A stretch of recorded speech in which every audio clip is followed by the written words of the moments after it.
very hot today, hence the glasses. But we're going to take these off. We're going to have a swig of drink.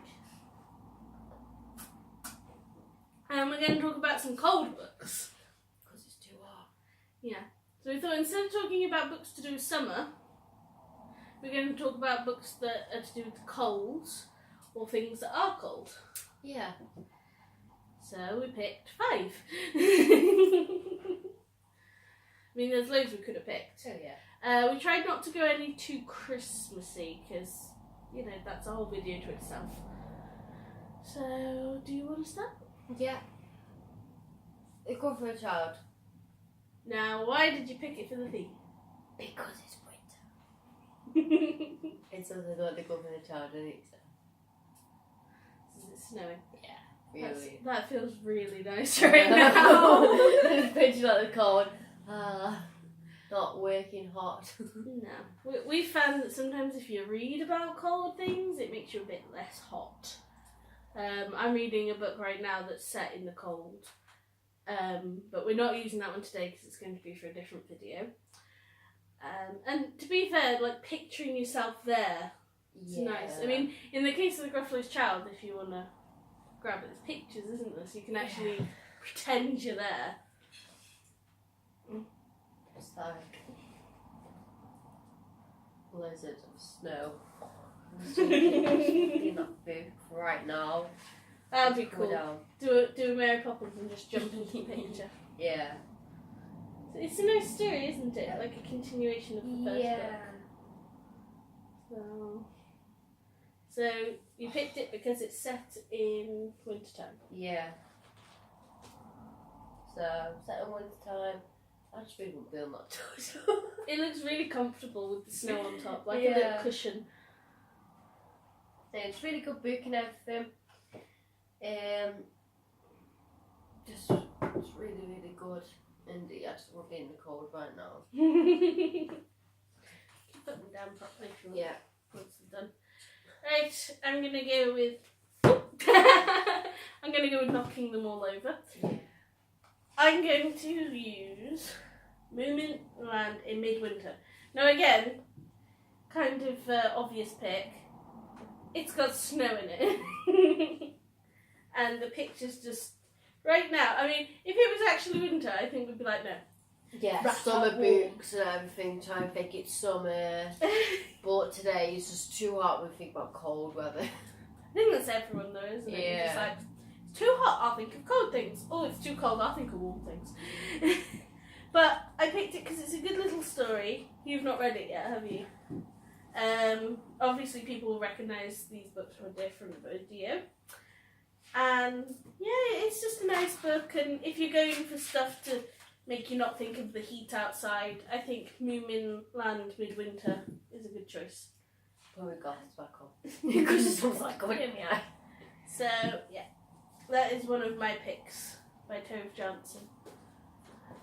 Which one are you picking next? Narnia. Right, now there's a bit of an issue here. This was sort of recommended when we were discussing our option for today. I don't have the exact book on its own. This is the full collection of all 7 books, and the book in particular we're going to pick is The Lion, the Witch and the Wardrobe, isn't it? Yeah. Which has seen... it's not all winter. No, there's winter, snow, spring, sunshine, and like a blizzard. Yeah, well, the White Witch has cast a curse over Narnia, so it's always winter, never Christmas, never spring. So, and then later, obviously, they defeat the White Witch, so it starts to melt into spring, but they still get to play in the snow, even though it's warm and stuff.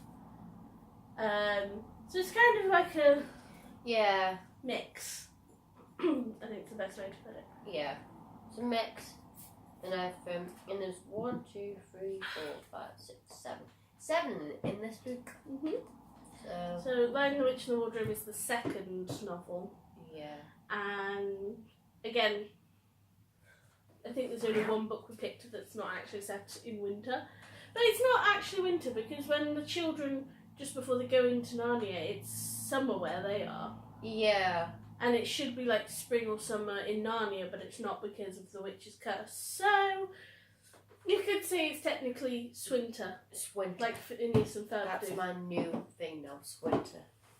So yeah, we might have to watch that episode at some point. Yeah. Oh, that's a good one. I'm going to leave that one for you because I know you love it. I'm going to talk about how could we not slip a Doctor Who one in. Yeah. We have magic powers. This one it's not winter based, it's not season based, but it does involve snow again.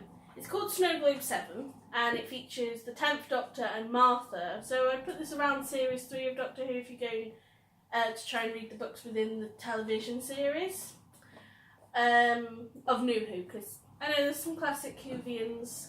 So, but yeah, it's set in the Arctic and Antarctic, so the North and South Pole of Earth. Hence why I said it's not winter; it's more geographically cold rather than seasonally cold. And it's actually set in the future. Oh, yeah, So, I bought that bit. yeah, it's called Earth. It's set Earth 2099, and global warming is devastating the climate. Polar ice caps are melting. So it's about a preservation team that the Doctor and Martha meet, and some creature that they have to deal with an infection and stuff. And it's kind of interesting because this fits our theme so well of talking about winter in summer, because they also at the same time visit Snow Globe 7 itself, which is actually in the Middle East. It's in a desert. Yeah. It's like this giant dome in a desert. Just Sort of like the Eden Project or something. And it's like a resorty place. So you've got the Arctic and the Antarctic, and then you've got this place that's like a ski resort in a giant dome in the middle of the desert. So yeah, definitely a good one if you want to try and cool off with a book. Because you mean cold, then hot. Yeah. Then hot and cold. Uh-huh. So yeah. Oh man, I'm going to visit though. So that's another good one. And our final pick for today is Brain da-da-da-da. freeze. Now this was our World Book Day choice, wasn't it, a few months back? And this one has no snow in it, as far as we can remember. What does it have in it that's really good for cooling down? Ice cream. It's got the ice cream truck, hasn't it? The Yeah. boom truck. And yeah, it's a nice story. It makes me want ice cream every time I read it. It also makes me sad. Yeah. So, but yeah, definitely a good one to cool down if you don't want to talk about snow. So, you'd recommend it, wouldn't you? Oh yeah, definitely. It's only 90 pages long, so it's a lot. Apart from The Gruffalo's Child, it's shorter than the other three, but obviously longer than The Gruffalo's Child. But still a really, really good book. Yeah. It says the end. I know that's not how stories usually start, but my story is about time travel, and not everything happens in the right order. We'll put a link below to the other video if you want to know more on that story. So that's actually our second book on time travel as well, because obviously we have Doctor Who, and we have Brain Freeze. Yeah. Obviously there's like I said, there's loads of books we could have picked. These are just the 5 we recommend. And yeah, let us know what kind of books you think are good for this topic.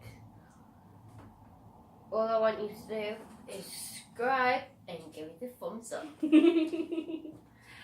Also, if you have any suggestions for our next topic, which is going to be summer? Summer, yeah.